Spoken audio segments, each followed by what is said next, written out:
Suzanne, thank you for joining us. So what's your pitch to voters? Do you know, I'm running for governor because I have a vision for Indiana that will propel our state into the future. I've traveled the state over the last 8 years, I've listened to Hoosiers, and I understand what they need and want. And I have the leadership and the experience to be able to act on what we need for Indiana to be successful. We have a strong economic foundation in this state.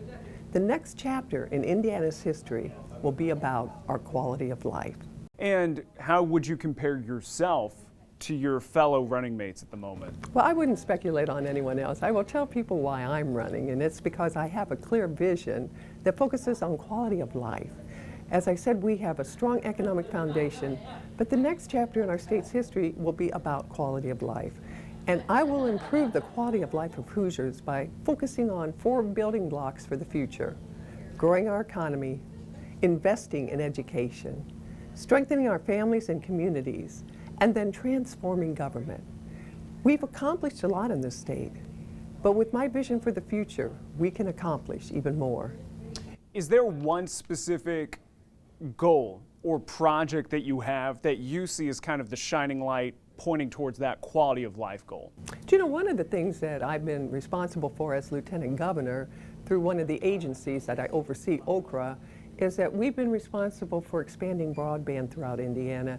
I'm extremely proud of that because that's how quality of life starts. If you don't have that connection to each other, to the nation, to other Hoosiers, quality of life can't happen in your community. And to date, we will have awarded $268 million, which is going to connect 75,000 Hoosiers throughout Indiana.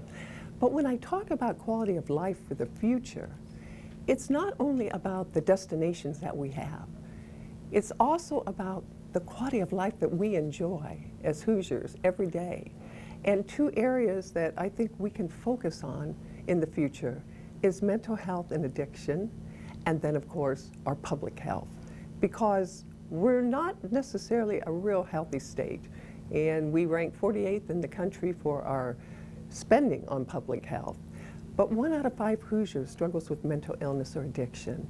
And so being able to put more resources and more of an emphasis on improving the lives of Hoosiers and their mental health and well-being is really about what the future of Indiana will be about, because mental health and mental illness affects workforce, it affects our budgets, it affects Hoosiers in their quality of lives, and we all, Tim, know people that have struggled with these challenges.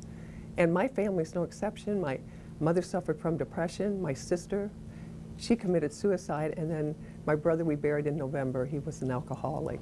Those Hoosiers that inherit genes that predispose them to these conditions deserve an opportunity to be successful. That's also part about quality of life. It's not just about our destinations, you know, and the places we can go and see and experience here in Indiana. It's also about how we can live our lives and be healthy, be happier, and have more opportunity. I'm sorry to hear about your brother, by the way. Yeah, well, yeah. Changing lanes, they're just judging by especially how the last election went and by the makeup of Indiana, more than likely the next governor will be a Republican. And there's a Republican-controlled legislature. That can obviously be a big benefit, but what role do you believe the next governor will have to play in potentially reigning in the state legislature?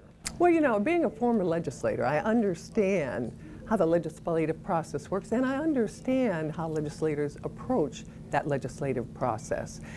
I have a vision for Indiana, but you know what? A vision alone isn't going to improve people's lives. You've got to make that vision a reality.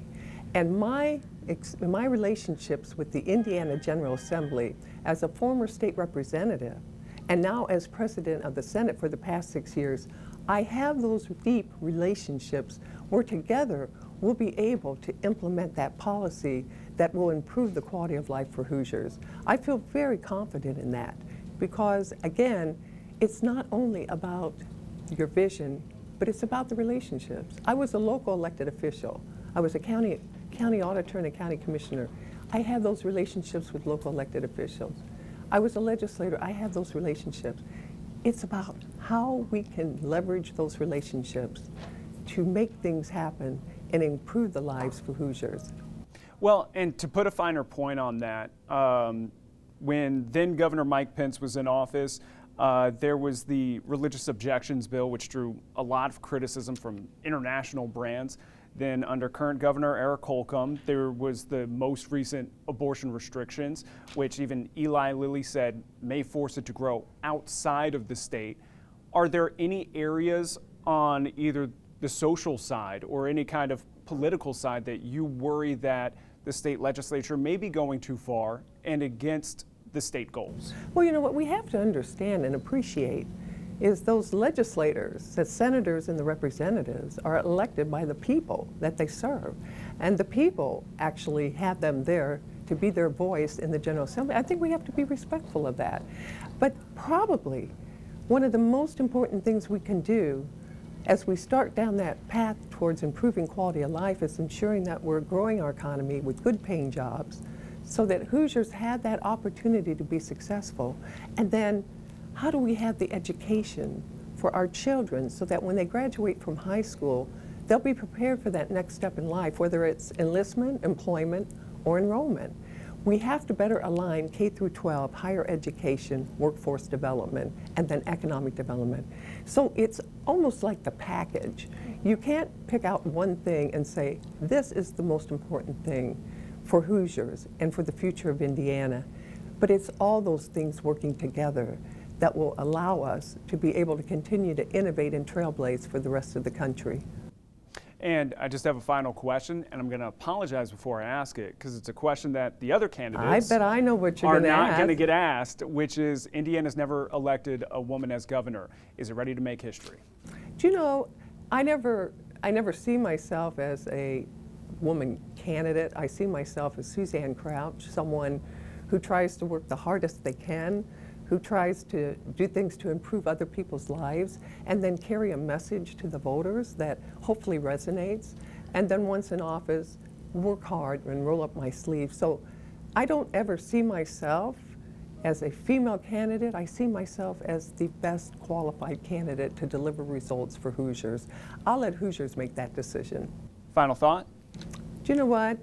Thank you for having me here. South Bend is an extremely important part of the state. You all were recipients of the Regional Cities Initiative, just like my hometown of Evansville. And when I drive around South Bend, seeing the development and the excitement and the quality of life projects, I know you all are going to only continue to move up and onward. Suzanne Crouch, thank you for joining us. You're welcome. Thank you for having me.